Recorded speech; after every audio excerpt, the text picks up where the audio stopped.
Hello and welcome to Qsports. I am Amudu Gajaga. Thank you for joining us. Coming up tonight, Gambian League champions Fortune are into the CAF Champions League preliminary stages, and their first leg encounter is against Anton Setif of Algeria, and the first leg will be played at the Independence Stadium. We will have an exclusive discussion on that. The QCell Youth Cup has already kicked off at the Q City football field. It's the maiden edition of this academy football competition. 8 academies are taking part in 2 groups of 4. We'll also be looking at that competition. As well as in Morocco, that is in Guinea to be precise, events unfolding there. It appears fear has gripped the Moroccan national team players and officials. When they were at their hotel in the Guinean capital Conakry, they heard sounds of gunfire in the streets, and that really caused a lot of fear. But later on, the Moroccan team were moved out of the country, escorted to the airport unhurt, and we'll give you details about that. The World Cup qualifier game between Guinea and Morocco has been postponed, and what is the Confederation of African Football saying, and the World Football Governing Body, FIFA.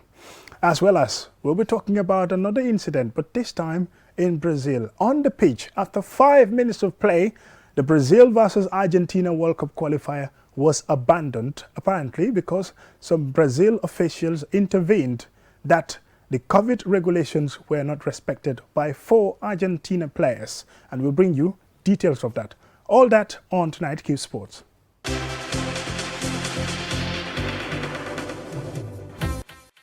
Welcome and thank you for joining us. First, we're going to talk about the Gambia's First Division League champions, Fortune.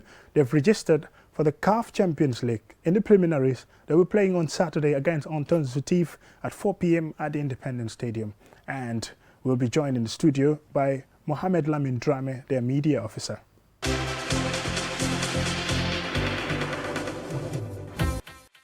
Welcome and thank you if you're just joining us. This is Q Sports and I am Mamadou Gajaga.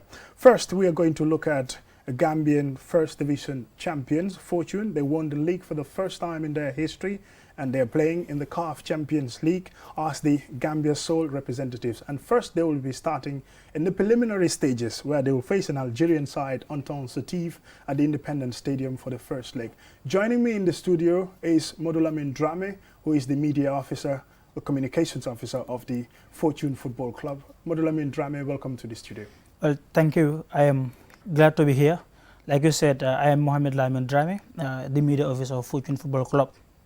Yes, everything is set for the game on Saturday at the Independence Stadium? Yes, everything is set. We're anticipating to witness the game come on Saturday at the Independence Stadium. On and off the pitch, the team is working extremely hard to make sure that everything that is needed are available on the game day. You've been training since the end of the league. You know, usually it was at the Gold Project, but now your training has moved to the Independence Stadium because that's going to be the match venue. Sure. As far as the game is concerned, I know we are in a COVID year. The pandemic has changed a lot of things when it comes to football protocols. Have everything been on set aside to make sure that this game goes ahead? Yes, yes, the preparation has been on since we've been confirmed, not after being crowned, but since we've been confirmed as the 2020-2021 Gambia Football Federation Division 1 League champions. We know the world, how we live in the world right now. You know, the COVID pandemic has affected so many areas, and football is not an exception. So the team has been working extremely hard to make sure that whatever is needed in the health aspect are all put in the right place. In terms of boosting the team, I interviewed the coach, Jane Juve, some time ago. He was talking about getting the team prepared. And once he gets into the CAF Champions League, now it's not business as usual because he's going to face a tougher opponent. And indeed, Anton Setif is no small team in African football, especially when it comes to club championship. Have you boosted the team in terms of getting new players to strengthen the depth of the team? Of course, yes. You know, Chelsea won the Champions League, so we can say Chelsea are the best team in Europe. But despite that, they went in for Lukaku to boost their team. So we are also doing the same. In fact, we have signed Ibrahima Sakna You know, Ibrahim Sogna, he is one of the most exposed and experienced players currently playing in the country. And we have acquired the services of Bakar Tambidu from Elite United, Alubari from Elite United, and we also have Sawane Mohamed Sawane Mboma from Talinding United. So these are a few players that are working together with the team that play their hearts out to make sure that we won our first division league for the first time in our history. So that is to strengthen the team, to give it that, Exactly. and making sure that you face your opponents and at least get something out of the game. Have you done any assessment about the team that you are facing, Entente City? Do you know anything about them? Yes, as from the media aspect, you know, my research would be different from the Jim Juve and his, you know, And the team technical team. and the technical team. So I can tell you a few things about Etsatif. I know they've won the competition, that is the CAF Club Champions League, twice, 1988 and 2014. And in 2015, they became the first Algerian side to have won the Super Cup, that is the CAF Super Cup. So they are not a stranger in this competition, so we have to give them that respect. But that doesn't mean that we have to fold our hands and allow them to come and do whatever they feel like doing to us. So it is going to be a tough game. We know they are a strong side. They have been in this competition. They have the experience. But hey, we also want to have the experience, man. This is the first time Fortune is having a shot at this competition. In fact, you're league champions for the first time. Sure. And you've made history the way the team won the league. Getting into the CAF Champions League, facing Entente City, what is the ultimate objective of the team? Fortune is a winning team from Nawetan to the first division. So without a doubt, the aspiration, the objective of the team is to pass the first stage. But the job, we want to start the job at home. Come on Saturday on the 11th of September. We want to have a convincing win so that we can make the work easier when we travel to Algeria to play against Etsatif. So the objective is to pass the first stage. Looking at the football game, especially at this level, a lot of factors comes into play. Sure. Is the pitch at the Independence Stadium in good shape, even for your players?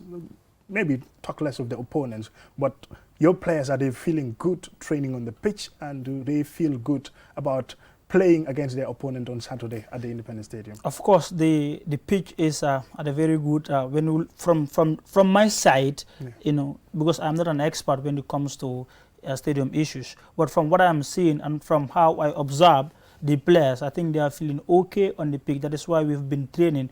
That is why we have shifted our training ground from Goal Project to Independence Stadium so that they can be, in fact, they are used to it. I would not say so that they can be used to it because they've played most of the league games at the Independence Stadium. So the stadium is at a very good shape, and I'm sure Jane Juve and his players are well comfortable on playing on the pitch. Yes, this game also would require a lot of funds. Sure. If not, maybe in the millions, maybe not only 1 million or 2 million, or maybe up to 3 million. Sure. A lot of costs is involved, well, especially if you are traveling away for home matches. Maybe the only logistics you would need is to camp your players at the hotel, making sure that their food is okay and everything. In terms of that funds, are the funds available? Yes, the funds are available, but despite that, we also need support. You know, despite the fact that we have it, but it would be better if we have it in bunch. You know, like I have been saying, this is no more about Fortune. This has exceeded Farado. This one is Gambia against Algeria. As the only team playing in this competition, we need the support of every Gambian. We don't only need like you to come at the Independence Stadium and support. We also need financial support. If you can chip in and help the players, you know, it will do. Maybe you might not have to spend millions, but you can come, let's say, yes, Jane, Asan, I want to offer water, right? Maybe I can buy bananas for the players. That will be a huge contribution, you know. So we need help, support from Gambians, even though the phone is available. But look, if we have it, we're not going to return it. The game is on Saturday. What are some of the other details as far as the game is concerned in terms of the ticketing, what exact time is the match playing, and all those little bit of details? Anyone who wants to go to the stadium, how can they acquire the ticket? Well, the tickets are out right now. We have different selling points because we tried so much to at least have the tickets on sale before the game, as to avoid push and pull at the gate. So we have different selling points. Fortune Petrol Station in Farato, Fortune Petrol Station in Kotisilo, Alibaba Restaurant, Turntable, Likas Restaurant, Kotu, Star FM and TV, they also sell our tickets, and also Irish Fashion Shop in Serekunda. So the game will start by 4 p.m. Yes, the game will start by 4 p.m. The tickets are out. As far as the details of the game is concerned, well, for the media, usually for international matches, there are also some protocols. Sure. How would the media access the game coming on Saturday to see these two teams play? Now, okay, this is a very important question. We know the media family. International games, most of the times, media will be given accreditation cards. And giving out accreditation card means restricting certain media houses from going to the stadium with their full team. For example, like TV, you need to go with a full team, a journalist, a cameraman, and maybe 2 or 3 other people. But for us, we are not giving out accreditation cards. As long as you come with your institutional card, you will be allowed to come to the stadium and watch the game. But the press section is for press men and women. If only. any journalist, only. Yeah. If you want to go and that's cover the press tribune. Exactly. But if you come late and that place is full, I'm afraid even if you're a journalist, you might have to pay to watch the game, because the VIP is for commercial purpose. So the tribune is where we expect the press men and women to be, but not around the VIP. Yeah. So when it comes to that ticket sales as well, you've talked about the VIP yes. and all of that. Are you expecting something like a full house? Because we've seen during the night matches in the Ramadan, so many people turn in their large numbers to come and watch Fortune play, and even other first division matches. But whenever Fortune is playing, it's almost like at least half of the stadium would come. Sure. But this is an international game. Are you expecting a good crowd to come to the stadium on Saturday? Yes, I'm expecting a very good crowd come on the 11th of September. So Gambians, man, come on and help the team. Come out and support the team. We need the support of Gambians, right? We always say in football that fans are the 12th player on the pitch. So if the players, have the fans behind them, if they turn around and see the fans at the Independence Stadium, they will also play their hearts out to make sure that fans will not go home disappointed. So we need the support of the fans. Come out and support the boys. We can create fortress for our opponents, but if the stadium is not full, man, it might be something else. But I am no governments will not disappoint. In the league, they have been coming out even during the Ramadan. So I'm sure they will not disappoint. They will come out in like numbers and support the boys. We've been doing it, and I'm sure if we give them their support, I mean the boys, they will not disappoint. In terms of getting that exposure, I know it's hugely important for the players to play in the CAF Champions League. Sure. Other Gambian teams, clubs, have taken part in the CAF Champions League preliminaries, notably Real de Banjul, notably Walidan, the Armed Forces, Gambia Ports Authority, Brikama United. Yes, these teams previously tried without success. Just a few months ago in Senegal, we've seen what Tengage did, and this was against a very strong opponent, that is Raja Casablanca, a team that faced Brikama in 2019. At home, it ended 3-3. In the return leg, Raja Casablanca beat Brikama 4-0. While for Tengage, it ended 0-0. And then in the other game, 1-1, penalty shootouts, they managed to sail through. Can Fortune cause the upset? Can they break the jinx for a Gambian team to get into the group phase of the CAF Champions League? Well, if I'm to write this, I will say yes, but if I'm to write it, I will write it in bold letters. Yes. That we have the Arsenals, we can do it. That is the aspiration. That is what we have in mind. When you go to our camp, the mood is to go out there, defeat Executive, and make it to another round. That we want to rewrite our history, right? We want to change the narrative of Gambian football. That is why this club has been established. That is why we are investing a lot in the team. We want to make it. Of course, that is the dream, that is the desire. We want to be the first Gambian side to make it to the group stage. And when we do that, Fortune can create fortune for Gambian football. Because if we made it to the group stage, maybe next year, we'll have 2 Gambian sides in the preliminaries. So we can create fortune for fortune. We can create fortune for Gambia. Well, creating fortune for Gambia, you sound very ambitious there.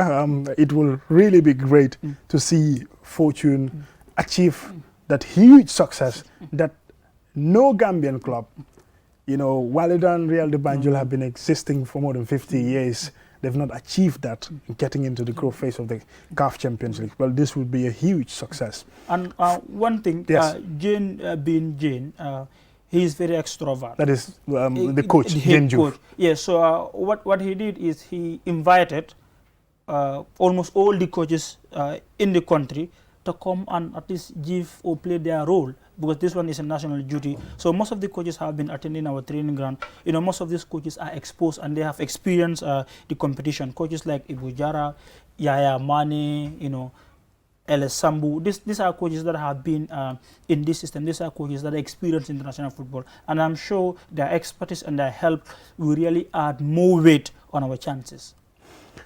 This is the first leg that you are playing at home at Independence Stadium. The second leg is coming. When are you playing the second leg? Second leg will be on the 19th of That is September. a week later. A week later. It will be on a Sunday in Algeria. It will be a night game, 8 p.m. in Algeria and 9 p.m. in the Gambia. I would not say we are not used to this. Now we are used to playing night football, so the time wouldn't be a problem. As the media officer of the team, I'm sure you have that close interaction with the players. Sure. What are they saying? What is their belief? Well, the belief is we're going out there, we believe in ourselves, we have the self-esteem. If we have done it in the Gambia, man, we can also do it against this team. If the Gambia can made it to the African Cup of Nations for the first time in our history, Fortune can also make it to the group stages for the first time in the history of this country. That sounds very, very confident, and it is a belief that would really carry a lot of weight. Maybe that will even influence a lot of people to go and watch them play. And looking at Fortune, what do you think your strength is as a team? I've watched your team play in the first division through almost for most of your matches when you were competing with some of the toughest teams in Gambian football, and you always emerge even whereas it is difficult. We know you're playing a North African side. Sure. Their trick most of the time is when they go away, they keep it cool and making sure that at least they have a point. And it's the home matches usually where their strength lies. So what do you have in your arsenal to make sure that you counter their tactical football? In fact, you'll be surprised that a player told me this, one of the players who will be playing, yes, I'm sure he'll be playing, he said these North Africans, when they go out, they will not play their technical players, they will play with players that can defend, that can check the whole game and defend. But when you go to their home, when they play at home, they use their technical players as weapon against the opponent. So when he told me that, I was really glad, because I told him that, look, you people are serious. It means that you have been conducting research, against the team that you are playing. So that is a plus. But I'm sure we have the strength is we have that unison in Fortune. We have that self-esteem that everything is possible. We have the Arsenal. For me, no doubt, we have the Arsenals. Yes, we are playing against a team that has been in the competition and won it twice. But we also have players that are exposed to international football. We might be going to this competition for the first time in our history, but we have players that are exposed. We have Ibrahim Sokna, we have Ibrahim Kamara Bura, we have Bakri Jawara, who played for on the 20 side, and a couple of players who played outside. Ibu Sanyan Torres played against this team in 2015 when he was a player at Real de Banjul. So the exposure is also there. But hey, we're going to give them the respect. We have to give them that respect. They have been there before us, but that doesn't mean that we cannot cause upset on the game day. I am hopeful. I believe these players can do it. You believe the players can do it? That is Mohamed Lamin Drame, the media officer of Fortune. It's Saturday at the Independence Stadium. 4 p.m. is the kickoff. Gambian champions, Fortune FC, the team that defy the odds and win the Gambian First Division League for the first time in their history, and now into the CAF Champions League preliminary stages. They will be playing against Antoine Setif of Algeria at the Independence Stadium. Let's go out there and give them the support.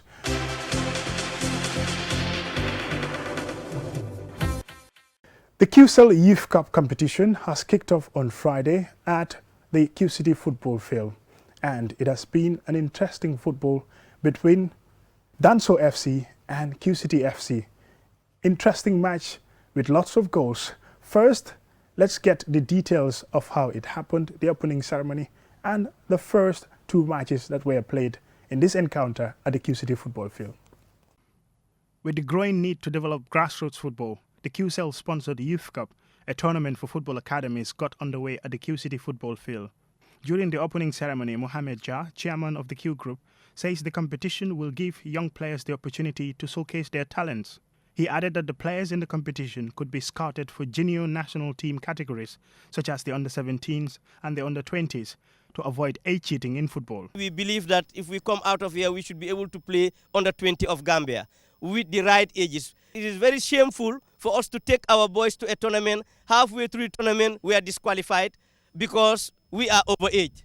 I think that is very embarrassing as a nation, and we want to stop that. You know, we believe that we should register the correct ages of our players. If the people in the West, in Germany, in the US, they can register the correct ages, why can't we? I believe we Africans are stronger. You know, we should be able to have, you know, the right age, and we win the tournaments. So we have to start it right from here. And you can see you are privileged to play on one of the best pitches in this country. Veteran Gambian football commentator and football encyclopedia Tijan Masane Sise, who attended the event, hailed the Q Group chairman for staging such a competition for these young players. The Speaker of the British Parliament once said, "History is a part left by the past. Make no mistake, you have cemented yourself in that part." I want to thank you profoundly on behalf of a grateful nation and a grateful people for what you do for our youth. We can only build Gambia through the future, and nobody does it like you. So like the Wolof say, I'll say Gachangalama.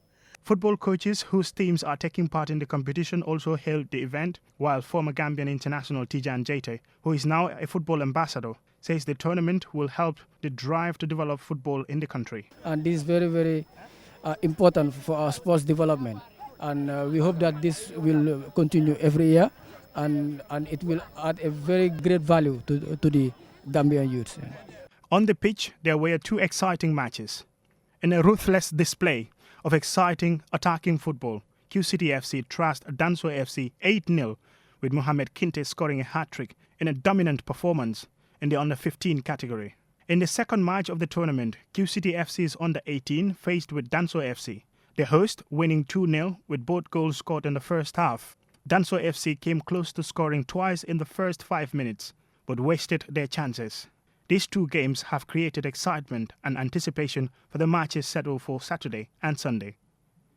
And now to events in Guinea. Fear grips Morocco's Atlas Lions team as heavy gunfire was heard in the Guinean capital, Conakry. On Sunday, apparently, it's a coup. The Guinea team were settling down to make sure that they play their World Cup qualifier as a host country against Morocco.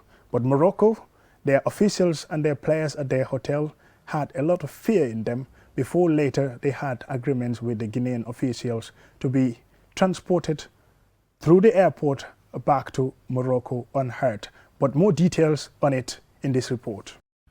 Morocco were in Guinea for the World Cup qualifier scheduled for Monday when the team woke up to the disturbing sounds of gunfire from their hotel as reports emerged of a military coup. After hours of uncertainty, with some players worried, according to coach Hali Hodzic, both the Moroccans and the match officials were finally given an escort to the airport from where they flew out late on Sunday. The current political and security situation in Guinea is quite volatile and being closely monitored by FIFA and CAF, read a joint statement by the bodies.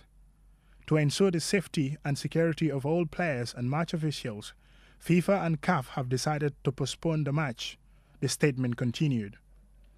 Elsewhere in Africa, matches went ahead as scheduled.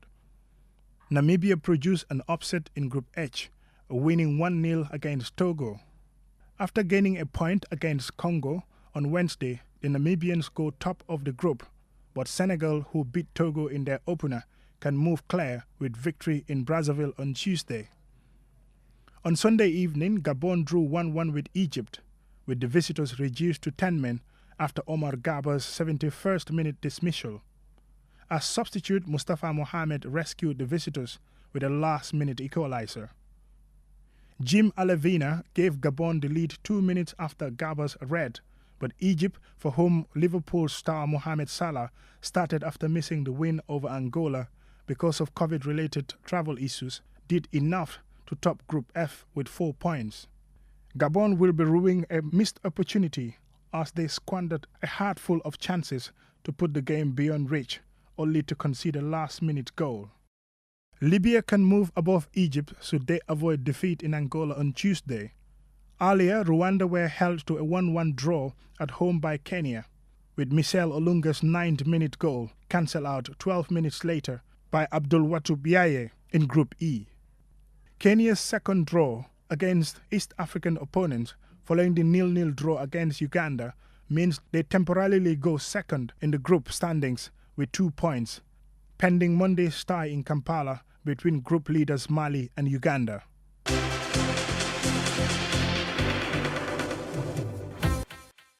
Finally on Qsports, Brazil and Argentina World Cup qualifier was abandoned just 5 minutes into the game on Sunday. Well, after the Brazilian health officials objected to the participation of 3 Argentina players they believe broke the quarantine regulations of Brazil. And more details on that in this story. The Argentina players, led by their captain Lionel Messi, walked off the pitch at the Corinthians Arena after the officials came out to stop the game. The dramatic intervention ensued hours after Brazil's health authorities had said 4 England-based players for Argentina had to quarantine. Although it did not name the 4, the players with English Premier League clubs are Emiliano Buendia, Emiliano Martinez of Aston Villa, and Giovanni Lo Celso and Christian Romero of Tottenham Hotspur. The 4 players were directed to remain isolated while awaiting deportation, but they did not comply. They went to the stadium and they entered the field in a series of breaches, the officials added. Under Brazilian rules, visitors who have been in the UK in the last 14 days before entering the country must quarantine for 14 days on arrival. No date for the rearranged fixture has been set, with the Argentina players leaving to prepare for their next World Cup qualifier at home to Bolivia on Friday, 10th September. FIFA will now gather evidence from all sides to fully understand the events that led to the match suspension before deciding on the most appropriate course of action.